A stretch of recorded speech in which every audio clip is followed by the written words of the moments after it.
Let's begin our exploration of race and art with Archibald Motley's Nightlife, painted in 1943. Though technically post-Harlem Renaissance, this image captures the lasting cultural vitality that movement sparked. The Harlem Renaissance was a flourishing of black artistic, intellectual, and cultural life during the 1920s and 30s, centered in Harlem, but resonating nationwide. Motley, based in Chicago, was one of many artists outside New York who helped redefine African American identity through visual culture. We will also examine some examples of race art, which in the United States usually means art by and about African Americans. But globally, race art can also include other races like Asians, Latinos, multiracial artists, and indigenous peoples. In Nightlife, he celebrates the joy and sophistication of urban black life, portraying a vibrant club scene that pulses with music, movement, and style. It's a rebuttal to the racist caricatures that dominated earlier portrayals of black Americans. Instead, Motley gives us elegance, self-assurance, and pride.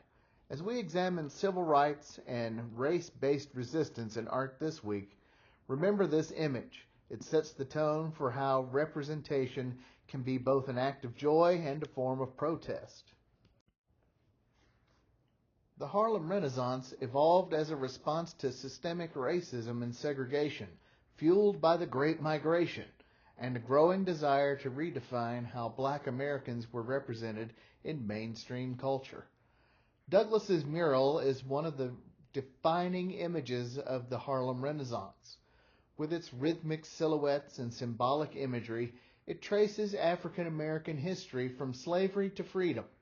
The upward gaze and radiating light convey hope and progress, while the figures represent the collective struggle and triumph of a people reclaiming their narrative. The Harlem Renaissance was one of the first steps toward this goal of visual equality in the arts. Laura Wheeler Waring specialized in portraiture that emphasized grace, education, and dignity. Her subject here is elegantly dressed and posed and defies racist caricatures that dominated earlier portrayals of black Americans since the Civil War. During the Harlem Renaissance, portraiture became a means of affirming cultural pride and challenging visual stereotypes. Beaufort Delaney's early figurative style captures the harsh realities of urban poverty among black Americans. In Campfire in the Park, men gather around a fire, isolated yet connected in their struggle. Delaney's use of color and brushstroke hint at his future turn to abstraction, but here it remains grounded in the everyday dignity of marginalized communities.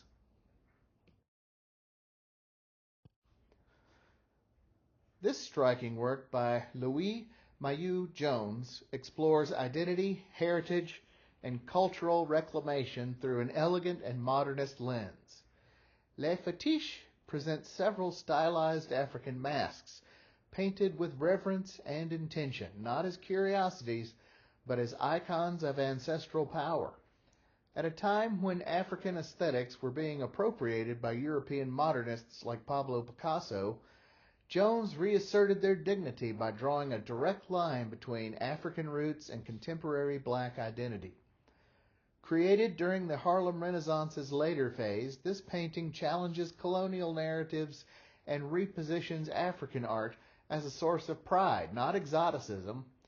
Jones herself broke barriers as one of the few prominent black female artists of her generation, and this painting is both a celebration and a quiet act of resistance. Through bold colors and rhythmic composition, she invites viewers to see these faces not as relics, but as living symbols of cultural continuity and black self-determination.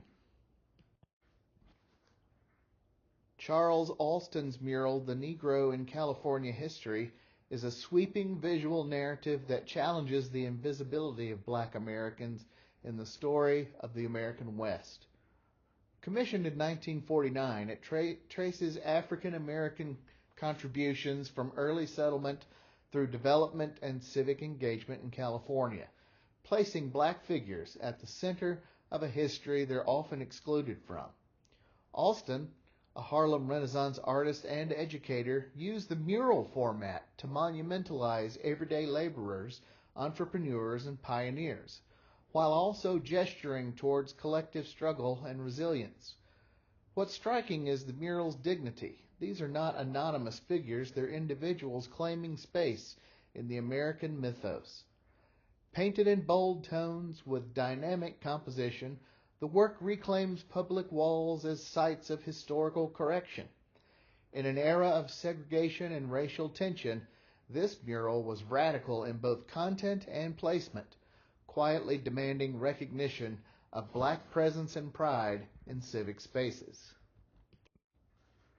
Elizabeth Catlett's Sharecropper is a striking example of how printmaking was used to critique inequality.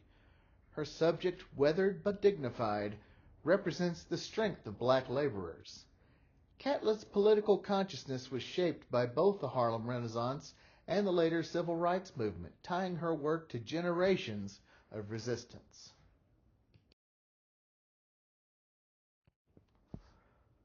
Norman Lewis's Processional offers a subtle, abstract meditation on the Civil Rights Movement, one that blends aesthetic elegance with political urgency.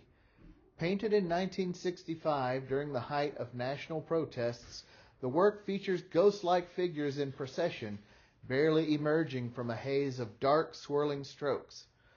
Lewis, one of the few black artists associated with abstract expressionism, resisted the pressure to paint only figuratively or politically, yet his abstractions still carry deep social meaning. In Processional, the blurred crowd evokes a quiet march, perhaps Selma or another movement of mass resistance, underscoring the anonymity and unity of the collective.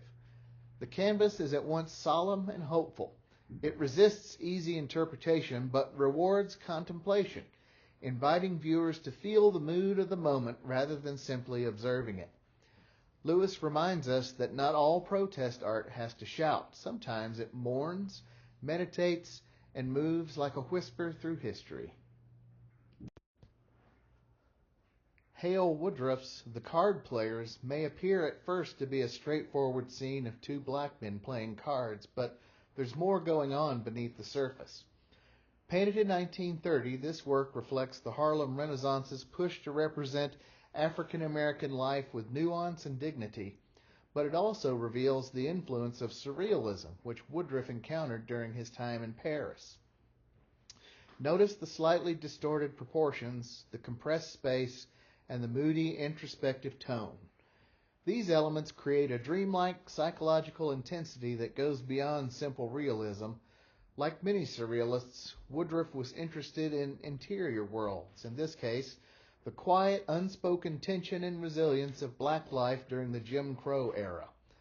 The result is a layered image that elevates a simple card game into something contemplative, symbolic, and subtly defiant.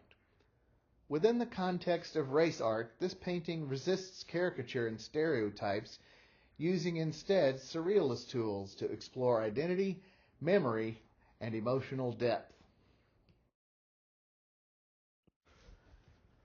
This striking pastel portrait of Langston Hughes was created in 1925 by Winold Rice, a German-born artist who became deeply involved in the Harlem Renaissance.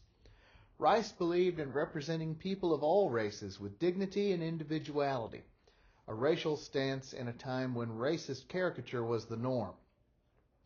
His portrait of Hughes, young, calm, and introspective, captures the poet just as he was becoming a powerful voice in American literature. Hughes embodied the spirit of the Harlem Renaissance, which was pride in black identity, a commitment to cultural expression, and an insistence on being seen and heard. Rice's style combines realism with stylized, almost theatrical color and line, giving the image a luminous energy. This portrait isn't just a likeness, it's a moment of creative emergence, honoring Hughes as a symbol of artistic and intellectual resistance. In the broader context of race art, it speaks to the importance of representation, who gets to be seen, and how. James Van Der Zee's photography documented Harlem's emerging black middle class. In this iconic image, fashion and confidence defied dominant narratives of black poverty. Photography became a vital tool for self-representation, allowing Harlem residents to present themselves with dignity and flair during an era of profound change. One of the Harlem Renaissance's most prominent voices, Jacob Lawrence, chronicled the great migration of black Americans from the rural South to the urban North. His bold, flat forms and narrative style brought historical storytelling into modern visual language. Lawrence was influenced by Harlem's energy and used his art to educate, document, and uplift the black experience. Romare Bearden's collages often echoed the rhythms of jazz and blues. The blues layers figures and instruments in a vibrant composition that celebrates African American musical innovation. The Harlem Renaissance laid the groundwork for this integration of sound and vision as artists found inspiration across several genres. Horace Pippin, largely self-taught, infused his work with spiritual and moral themes. Holy Mountain 3 reimagines biblical imagery with contemporary black figures, blending religious faith with commentary on social justice. His quiet yet powerful paintings resonated during and after the Harlem Renaissance, bridging the personal and the political. Aaron Douglas's Aspiration once again exemplifies his iconic use of silhouette and symbolism. Douglas was a central figure of the Harlem Renaissance, often called the father of African American art. His work merged African traditions, modernist abstraction, and political commentary. In Aspiration, figures rise toward a city of light, symbolizing black progress, education, and hope. The angular forms and circular rays evoke both stained glass and futuristic vision. Douglas's work rejected racist caricatures, portraying African Americans with dignity and spiritual purpose. This piece captures the utopian ideals of the Harlem Renaissance, art as a means of cultural elevation and political empowerment. Another work by Archibald Motley is his Nightlife. It's a glowing celebration of black culture in Chicago's Bronzeville neighborhood. Painted in 1943, the work pulses with color and movement, capturing a jazz club scene filled with joy and rhythm.